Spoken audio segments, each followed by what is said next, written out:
ഉണ്ട്. അദ്ദേഹമാണ് രാഷ്ട്രീയക്കാർക്കൊക്കെ ഇങ്ങനെ ആക്ടേഴ്സിനെയൊക്കെ ഇൻട്രൊഡ്യൂസ് ചെയ്തെന്നാണ് കേട്ടേക്കുന്നത്. ഇപ്പം ഇതിലിപ്പോ 2 മന്ത്രിമാരും ഉണ്ട്. 2 മന്ത്രിമാരും ഉണ്ട്. ഈ മിനിസ്ട്രിയിലെ 2 മന്ത്രിമാർ, ഇപ്പൊ മന്ത്രിമാരായിട്ടിരിക്കുന്ന 2 പേരുണ്ട്. അതെ അതെ അതെ അതെ. 17 ഭരണകക്ഷി MLA മാരും ഉണ്ട്. എല്ലാം വീഴും, എല്ലാം കുലുങ്ങും. കേരളം ഒന്ന് കുലുങ്ങും. സത്യം. ഷൂട്ടിങ്ങിന് ശേഷം ഒരു 6 മണി എങ്ങാണ്ടായിരുന്നു പുള്ളി എന്റെ റൂമിൽ വന്നു, എന്റെ റൂമില്. അപ്പോ ഞാൻ പെട്ടെന്ന് സംഗീത സാറിനും അങ്ങനെ ഫോൺ അടിച്ചു. എനിക്ക് തോന്നുന്നു അവരുടെ പേര് ഇവര് പറയുന്നതിന് മുമ്പ് അവര് റിസൈൻ ചെയ്ത് പോകുന്നതായിരിക്കും നല്ലത്. അപ്പൊ രക്ഷപ്പെടും. ഇല്ല, അവര് പിടിച്ചിരുന്നാൽ ഇവരുടെ പേരൊക്കെ നാണം കെട്ട് ഇറങ്ങി പോകേണ്ടി വരുമെന്ന് എനിക്ക് തോന്നുന്നു. അവരുടെ പേര് ഈ 2 മന്ത്രിമാര് സ്വാഭാവികമായിട്ട് അവർക്കെതിരെ ആക്ഷേപം വന്നാൽ രാജിവെക്കേണ്ടി വരുമല്ലോ. ഞാൻ ചോദിക്കുന്നത്, സർക്കാരിന് വലിയ ചീത്തപ്പേരുണ്ടാകും. ചീത്തപ്പേരുണ്ടാവും. അപ്പൊ എനിക്ക് എന്തായാലും അവരെന്തൊക്കെയാലും പേര് പറയാൻ തന്നെയാണ് തീരുമാനിച്ചത്. പിള്ളേരെ ഇപ്പൊ പുള്ളിക്കാരൻ എല്ലാരെയും കൂടെ ഒരിടത്ത് ആക്കിയിരിക്കുകയാണ്. പിള്ളേരെല്ലാരും വിളിച്ചിട്ട് ഏത് നിമിഷം അവരെ കൊണ്ടുപോകാൻ മീറ്റിംഗ് വിളിക്കാന്ന് പറഞ്ഞിട്ടുണ്ട് സംഗീത് സാർ. അന്ന് എല്ലാരും വിളിക്കും, എല്ലാം പ്രസ്സും വിളിച്ചിട്ട് ഇതെല്ലാം ഈ 164 പറഞ്ഞതിന് ശേഷം, മൊഴി കൊടുത്തതിന് ശേഷം എല്ലാവരുടെയും പേര് അന്ന് ഡിസ്ക്ലോസ് ചെയ്യും. നമസ്കാരം. നടി മിനു മുനീറിന്റെ ചില പ്രതികരണങ്ങളൊക്കെ ഇപ്പോൾ പുറത്തു വരികയാണ്. അവരെ കുറിച്ചിട്ടും ഇപ്പോൾ പരാതി ഉണ്ടാവുകയും പോക്സോ കേസ് അടക്കമുള്ള രീതിയിൽ പരാതികളൊക്കെ വന്നിരുന്ന സാഹചര്യമുണ്ട്. എന്തായാലും അവർ പറയുന്നത് ഇത് അവരെ ഒതുക്കുവാനുള്ള ശ്രമമാണ് ഇതിലൂടെ നടത്തിയത് എന്നുള്ളതാണ്. പക്ഷേ ഇപ്പോൾ ഒരു യൂട്യൂബ് ചാനലിന് മിനു മുനീർ നൽകിയിട്ടുള്ള അഭിമുഖത്തിൽ അവർ പറയുകയാണ് ചില മന്ത്രിമാരുടെയും ഭരണപക്ഷ MLA മാരുടെയും കാര്യങ്ങളും പേരുകളും ഒക്കെ. ഞെട്ടിപ്പിക്കുന്ന വിവരങ്ങളാണ് മിനു മുനീർ പറയുന്നത്.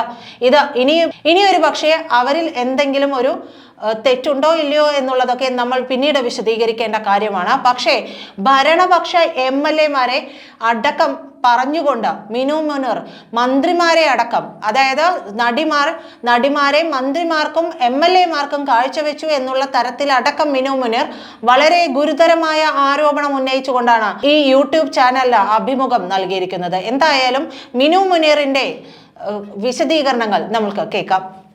അദ്ദേഹമാണ് രാഷ്ട്രീയക്കാർക്കൊക്കെ ഇങ്ങനെ ആക്ടേഴ്സിനെയൊക്കെ ഇൻട്രൊഡ്യൂസ് ചെയ്തെന്നാണ് കേട്ടേക്കുന്നത്. ഇപ്പം ഇതിലിപ്പോ 2 മന്ത്രിമാരും ഉണ്ട്. 2 മന്ത്രിമാരും ഉണ്ട്. ഈ മിനിസ്ട്രിയിലെ 2 മന്ത്രിമാർ, ഇപ്പൊ മന്ത്രിമാരായിട്ടിരിക്കുന്ന 2 പേരുണ്ട്. അതെ അതെ അതെ അതെ. 17 ഭരണകക്ഷി MLA മാരും ഉണ്ട്. എല്ലാം വീഴും, എല്ലാം കുലുങ്ങും. കേരളം ഒന്ന് കുലുങ്ങും. സത്യം.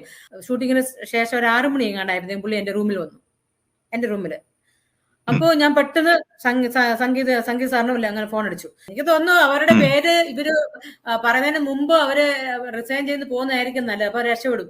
ഇല്ല, അവര് പിടിച്ചിരുന്നാൽ ഇവരുടെ പേരൊക്കെ നാണം കെട്ട് ഇറങ്ങി പോകേണ്ടി വരുമെന്ന് എനിക്ക് തോന്നുന്നു. അവരുടെ പേര് ഈ 2 മന്ത്രിമാര് സ്വാഭാവികമായിട്ട് അവർക്കെതിരെ ആക്ഷേപം വന്നാൽ രാജിവെക്കേണ്ടി വരുമല്ലോ. ഞാൻ ചോദിക്കുന്നത്, സർക്കാരിന് വലിയ ചീത്തപ്പേരുണ്ടാകും. ചീത്തപ്പേരുണ്ടാവും. അപ്പൊ എനിക്ക് എന്തായാലും അവരെന്തൊക്കെയാലും പേര് പറയാൻ തന്നെയാണ് തീരുമാനിച്ചത്. പിള്ളേരെ ഇപ്പൊ പുള്ളിക്കാരൻ എല്ലാരെയും കൂടെ ഒരിടത്ത് ആക്കിയിരിക്കുകയാണ്. പിള്ളേരെല്ലാരും വിളിച്ചിട്ട് ഏത് നിമിഷം അവരെ കൊണ്ടുപോകാൻ മീറ്റിംഗ് വിളിക്കാന്ന് പറഞ്ഞിട്ടുണ്ട് സംഗീത് സാർ. അന്ന് എല്ലാരും വിളിക്കും, എല്ലാം പ്രസ്സും വിളിച്ചിട്ട് ഇതെല്ലാം ഈ 164 പറഞ്ഞതിന് ശേഷം, മൊഴി കൊടുത്തതിന് ശേഷം എല്ലാവരുടെയും പേര് അന്ന് ഡിസ്ക്ലോസ് ചെയ്യും. അവര് തയ്യാറാണ്. പക്ഷെ ഈ എന്റെ മേലൊരു പോക്സോ കേസ് ഇട്ടപ്പോഴത്തേക്കും അവരൊക്കെ പേടിച്ചു പോയി. അവര് പറഞ്ഞു ഇതെന്താ ഇങ്ങനെ, അയ്യോ ആ ചേച്ചിക്ക് പണി കൊടുത്തില്ലേ എന്ന് അവരിങ്ങനെ വിളിച്ച് അഡ്വക്കേറ്റോട് വിളിച്ച് ചോദിക്കുകയും എന്നോട് വിളിച്ച് ചോദിക്കുകയൊക്കെ ചെയ്തു. പക്ഷെ അവരൊക്കെ പക്ഷെ ഇന്ന് ഈ MLA-നെ അറസ്റ്റ് ചെയ്തതോടുകൂടി അവർക്ക് എല്ലാവർക്കും വളരെ കോൺഫിഡൻസ് ആയി. അവർക്കെല്ലാവർക്കും ഭയങ്കര കോൺഫിഡൻസ് ആയി അവർക്ക് ഇനി മുമ്പോട്ട് വരാനായിട്ട്. കാരണം പെണ്ണുങ്ങൾക്ക് ഈക്വൽ റൈറ്റ്സ് ആണെന്ന് ഇപ്പൊ അവർക്ക് മനസ്സിലായി. നീതി നമുക്ക് കിട്ടുമെന്ന് അവർക്ക് മനസ്സിലായി. ഈ 60 പെൺകുട്ടികളിലും പകുതി പേര് ഡാൻസേഴ്സ് ആണ്, ജൂനിയർ ആർട്ടിസ്റ്റായിട്ട് ഡാൻസേഴ്സിന് വേണ്ടി ചെന്നൈയിൽ നിന്ന് വന്നവരുണ്ട്, ബാംഗ്ലൂരിൽ നിന്ന് വന്നവരുണ്ട്, ഹൈദരാബാദിൽ നിന്ന് വന്നവരുണ്ട്, നമ്മുടെ മലയാളത്തുകാരുണ്ട്.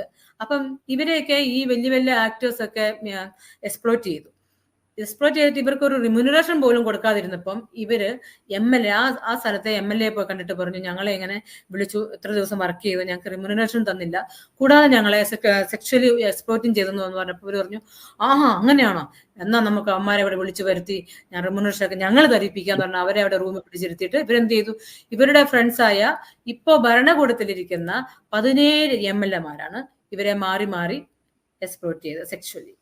അത് കഴിഞ്ഞിട്ട് ഓപ്പോസിറ്റ് പാർട്ടിയിലുള്ള 4 MLA-മാരും പിന്നെ 2 മിനിസ്റ്റേഴ്സും അത് ഇവർക്ക് ഭയങ്കര വിഷമം ഉണ്ടായി. ഇവർക്കൊന്നും ഇതായില്ല, റിമുനറേഷൻ കിട്ടില്ല, ഒന്നുമില്ല. ലാസ്റ്റ് ഇവർ ഓടി രക്ഷപ്പെടുകയാണ് ചെയ്തത്. അപ്പൊ ഇവർക്കൊക്കെ അത് വലിയ വിഷമമായിട്ടുണ്ട്. അവർക്കത് പറയണം. അത് ജഡ്ജിനോട് നേരിട്ട് 164 ആയിട്ട് അവർ പറഞ്ഞോളാം എന്നാണ് അവർ പറയുന്നത്. സംഗീത ലൂയിസും നേരെ നീതിയുടെ ആളാണ്. കാരണം അദ്ദേഹം ഒരു ഡയറക്ടറിന്റെ ആയതുകൊണ്ട് അദ്ദേഹം എന്നെക്കാളും വിറ്റ്നസ് ഉണ്ട് പുള്ളിക്കാരൻ. ഇവരെ ഒരുപാട് പെണ്ണുങ്ങളെ ഇങ്ങനെ എക്സ്പ്ലോയിറ്റ് ചെയ്തേക്കുന്ന പുള്ളിക്കാരന് വളരെ പേരെ അറിയാം. പലർക്കിട്ടും ഇപ്പൊ എന്റെ കാര്യം തന്നെ ദേ ഇങ്ങോട്ട് നോക്കിയ എന്ന സിനിമയില് സോറി ഇലിഞ്ഞിക്കാവുബിയോയില് ഈ സംഗീതാണ് അതിനകത്ത് ഡയറക്ടർ. അപ്പൊ ഞാൻ പറഞ്ഞു അതിനകത്ത് മുകേഷ് ഉണ്ട്. അപ്പൊ ഞാൻ പറഞ്ഞു മുകേഷ് ഉണ്ടെങ്കിൽ ഞാൻ വരുന്നില്ല എന്ന് പറഞ്ഞു. എന്താ? ഞാൻ പറഞ്ഞില്ല, അല്ല ശരിയല്ല, ഞാൻ വരത്തില്ല. അപ്പൊ പറഞ്ഞു എന്റെ സിനിമയിലാണെങ്കിൽ മിനു ധൈര്യമായിട്ട് വന്നു, ആരും മിനുവിന് തൊടത്തില്ല എന്ന് പറഞ്ഞു. അങ്ങനെ ഞാൻ ആ സിനിമയിൽ വന്നപ്പോ ഈ മുകേഷ് അവിടെ ഷൂട്ടിങ്ങിന് ശേഷം ഒരു 6 മണി എങ്ങാണ്ടായിരുന്നു പുള്ളി എന്റെ റൂമിൽ വന്നു, എന്റെ റൂമില്. അപ്പോ ഞാൻ പെട്ടെന്ന് സംഗീത സാറിന് അങ്ങനെ ഫോൺ അടിച്ചു. പുള്ളിക്കാരൻ വന്നിട്ടുണ്ട്, മെസ്സേജ് അടിച്ചു. അന്നേരം പുള്ളി പെട്ടെന്ന് അവിടെ വന്നു. എന്താ സാറേ അങ്ങോട്ടും ഇങ്ങോട്ടും തള്ളും പിടിയൊക്കെ ഉണ്ടായി ഗ്രമില്. പുള്ളിക്കാരനെ ഇറക്കി വിട്ടു. അത് ഭയങ്കര നാണക്കേടാകുമല്ലോ. മുകേഷിനെ അവിടുന്ന് ഇറക്കി വിട്ടു. ഇങ്ങനെ ഇവിടെ കണ്ടാണ്ട് ഇങ്ങനെ അങ്ങോട്ട് തള്ളുകയൊക്കെ ചെയ്തു. അപ്പൊ അതിന് പുള്ളിക്കാരന് ഭയങ്കര അതിന് പിന്നെ എന്തോ കള്ളക്കേസ് അങ്ങാണ്ട് ഇടുകയൊക്കെ ഇവൻ ഇത് സുരാജ് വെഞ്ഞാറമ്മൂടില്ലേ പുള്ളിക്കാരനിട്ടും എന്തോ അവിടെ അമ്മ വടിയൊക്കെ ഉണ്ടായി. അപ്പൊ ഇവരെല്ലാരും കൂടി ചേർന്ന് പിന്നെ സംഗീത സാറിന് ഒരു കേസ് കിട്ടും. അറിഞ്ഞായിരുന്നോ? ഈ പടം കഴിഞ്ഞപ്പോ ഒരു കേസ് കിട്ടും പുള്ളിക്കാരനെതിരെ, അടിപിടി കേസ്. തീർച്ചയായിട്ടും രണ്ടാമത് സർക്കാർ തന്നെ വീഴാനുള്ള ഒരു സാധ്യതയല്ലേ മിനു പറയുന്നത്? കാരണം 2 മന്ത്രിമാരും 17 MLA-മാരും. ഭരണകൂടത്തിലുള്ള MLA-മാര് എനിക്ക് തോന്നുന്നു അവരുടെ പേര് ഇവര് പറയുന്നതിന് മുമ്പ് അവര് റിസൈൻ ചെയ്ത് പോകുന്നതായിരിക്കും നല്ലത്. അപ്പൊ രക്ഷപ്പെടും. ഇല്ല, അവര് പിടിച്ചിരുന്നാൽ ഇവരുടെ പേരൊക്കെ നാണം കെട്ട് ഇറങ്ങി പോകേണ്ടി വരുമെന്ന് എനിക്ക് തോന്നുന്നു. അവരുടെ പേര് ഈ 2 മന്ത്രിമാര് സ്വാഭാവികമായിട്ട് അവർക്കെതിരെ ആക്ഷേപം വന്നാൽ രാജിവെക്കേണ്ടി വരുമല്ലോ, അതാണ് ചോദിക്കുന്നത്. സർക്കാരിന് വലിയ ചീത്തപ്പേരുണ്ടാകും. ചീത്തപ്പേരുണ്ടാവും. അപ്പൊ എനിക്ക് എന്തായാലും അവരെന്തൊക്കെയാലും പേര് പറയാൻ തന്നെയാണ് തീരുമാനിച്ചത്. പിള്ളേരെ ഇപ്പൊ പുള്ളിക്കാരൻ എല്ലാരെയും കൂടെ ഒരിടത്ത് ആക്കിയിരിക്കുകയാണ്. പിള്ളേരെല്ലാരും വിളിച്ചിട്ട് ഏത് നിമിഷവും അവരെ കൊണ്ടുപോകാൻ. അതായത് അഡ്വക്കേറ്റ് സംഗീത ലൂയിസിന്റെ നേതൃത്വത്തിൽ വലിയ ഓപ്പറേഷൻ നടക്കുകയാണ്. ഇവരെല്ലാം ഇപ്പൊ ഒരു സ്ഥലത്തുണ്ട്. അതെ, എല്ലാരും ഉണ്ടാക്കിയിട്ടുണ്ട്. ഏത് നിമിഷവും അവരെ. മിനു, ഈ വാർത്തകള് സത്യത്തിൽ പുറത്തു വരുന്നതോടെ അല്ലെങ്കിൽ 164 കൊടുക്കപ്പെടുന്നതോടെ ഇതുവരെ ഇങ്ങനെ കേരളം ഞെട്ടിയെന്ന് വാർത്താ മാധ്യമങ്ങൾ പറഞ്ഞുകൊണ്ടിരിക്കുകയാണ്. ആ ഞെട്ടലൊന്നും അല്ല ഞെട്ടാൻ പോകുന്നത്. അതിനപ്പുറം കേരളം നടുങ്ങി വിറയ്ക്കുന്ന ഒരു സാഹചര്യമായിരിക്കും. അത് എത്ര സമയത്തിനുള്ളിൽ സംഭവിക്കുമെന്നാണ് മിനു കരുതുന്നത്? അത് ഇപ്പം ആദ്യമായിട്ട് നമുക്ക് അവരെ 164 അവരെ കൊണ്ട് പറയിപ്പിക്കണം, പിള്ളേരെ കൊണ്ട്. അപ്പം ഈ പിള്ളേരെ കൊണ്ട് നമ്മൾ പല സ്ഥലങ്ങളിലും പോകണം, വളരെ സേഫ്റ്റി ആയിട്ട് കൊണ്ടുപോകണം അവരെ, ഇല്ലേ? അല്ലെങ്കിൽ ഇവരാരെങ്കിലും അറിഞ്ഞു കഴിഞ്ഞാൽ പിന്നെ 164 കഴിഞ്ഞാൽ പിള്ളേരെ ചിലപ്പം പിള്ളേരെ ഞങ്ങൾ മീഡിയ ആയിട്ട് സംസാരിച്ചു. അപ്പൊ ബ്ലർ വെക്കാന്ന് പറഞ്ഞു, പിള്ളേരുടെ ഫേസ് കാണിക്കത്തില്ല എന്ന് പറഞ്ഞു. അപ്പൊ പ്രസ് മീറ്റിംഗ് വിളിക്കാന്ന് പറഞ്ഞിട്ടുണ്ട് സംഗീത് സാർ. അന്ന് എല്ലാവരെയും വിളിക്കും, എല്ലാം പ്രസ്സും വിളിച്ചിട്ട് ഇതെല്ലാം ഈ 164 പറഞ്ഞതിന് ശേഷം, മൊഴി കൊടുത്തതിന് ശേഷം എല്ലാവരുടെയും പേര് അന്ന് ഡിസ്ക്ലോസ് ചെയ്യും. അവരെല്ലാം നമ്മളോടൊപ്പം ഉണ്ട്. എന്നാൽ ഇവരുടെ സംഗീത അഡ്വക്കേറ്റ്സിന്റെ തന്നെ 100 അഡ്വക്കേറ്റ്സ് ഉണ്ട്. പിന്നെ ഈ ചെന്നൈയിലെ, പിന്നെ കർണാടകയിലെ എല്ലാവരും റെഡി ആയിട്ടിരിക്കുകയാണ്. They all ready to fight for the justice.